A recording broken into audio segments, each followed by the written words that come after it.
Hello, I'm Suzette Garay, and it's my name sign. Today I want to talk about being a lesbian. I'm 55 and I grew up in San Francisco, California. I was born and raised there.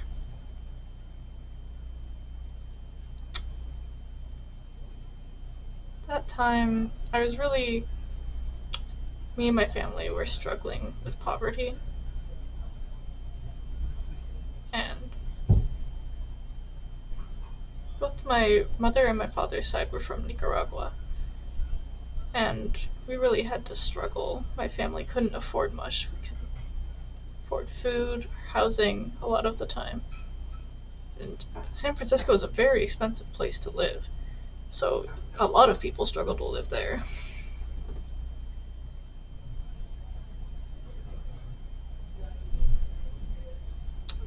In my situation, they'd already had 3 kids, and this was in the 70s.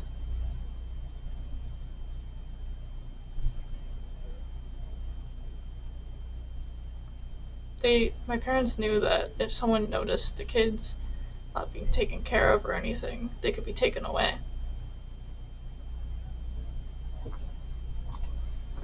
Trevor needs clarification.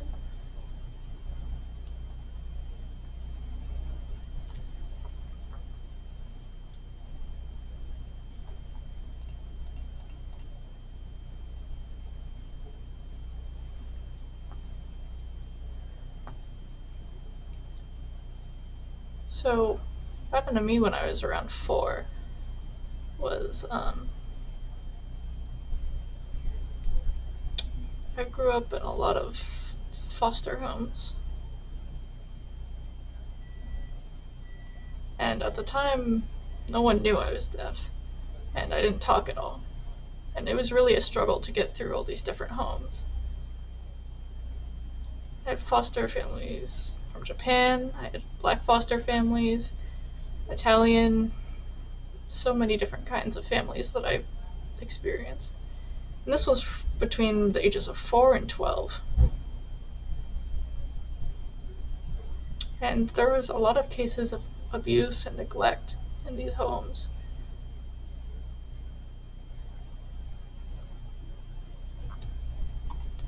Interpreter needs clarification.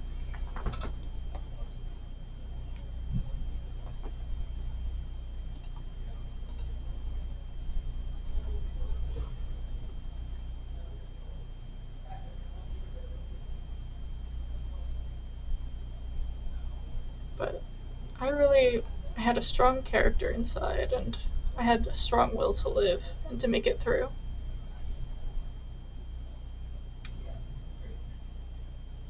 When I was around 12, my older brother there was an availability at his foster home. Sorry, my sister. And so that was a great opportunity to be with my sister. But there was still a difference because she had become their adopted kid and I wasn't.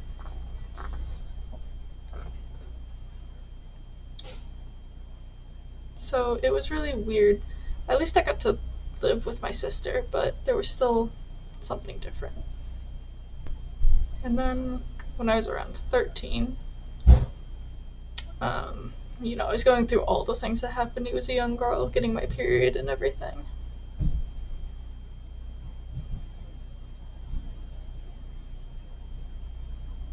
My body was changing, and it was a really tough experience for me. And at the time I was thinking, I don't want to be a boy. I don't want to be a girl. I wanted to be a boy.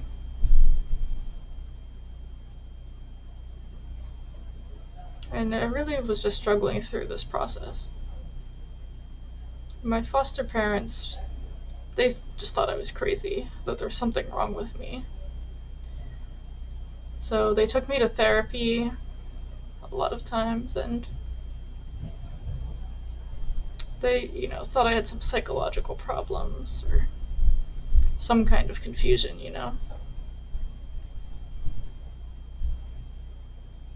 So So after that, I didn't really share with people that I wanted to be a boy.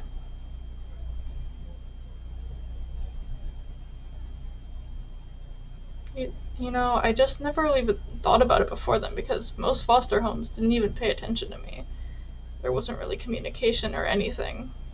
So I was kind of just by myself, and I just stuck it out that way for most of this childhood. So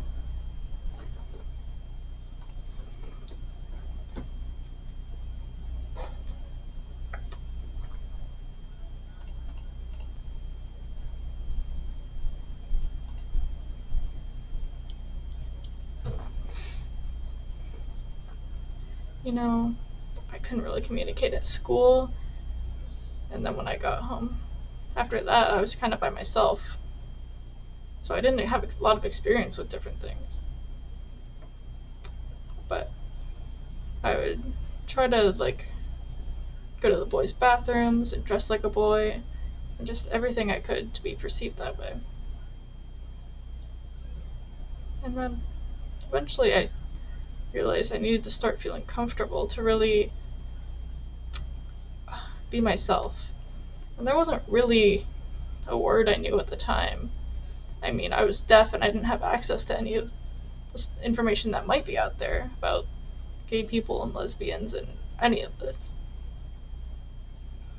And then in high school, that was my first time I tried to come out to my foster parents as lesbian.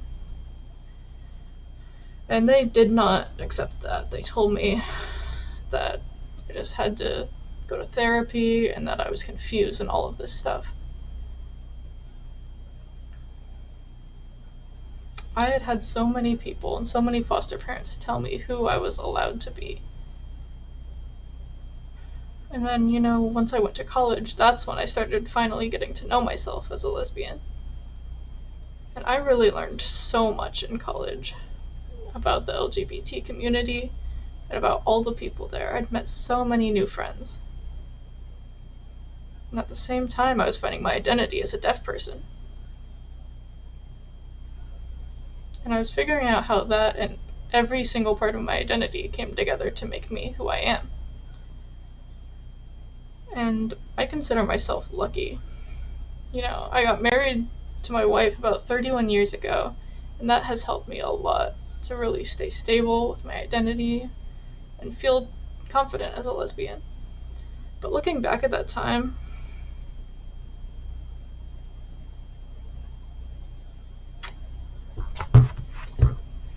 interpreter needs clarification.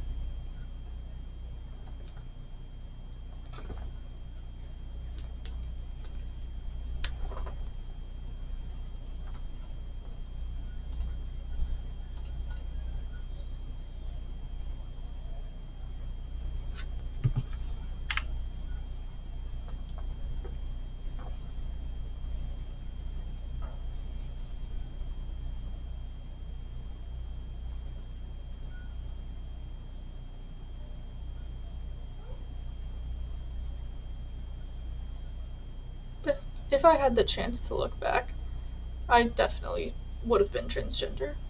For sure, I would have been a trans man if I had had that opportunity. But if you would ask me now if I'm comfortable as a lesbian, yeah, I totally am, and it doesn't bother me anymore. But I'm happy to see young people have the opportunity to really look at themselves and decide who they are.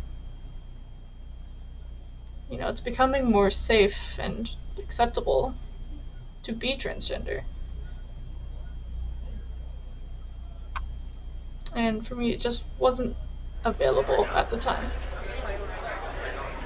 So, my advice for anyone is that it's so important to find support. And that might not be your family members, but you need to find people who will support and love you for who you are.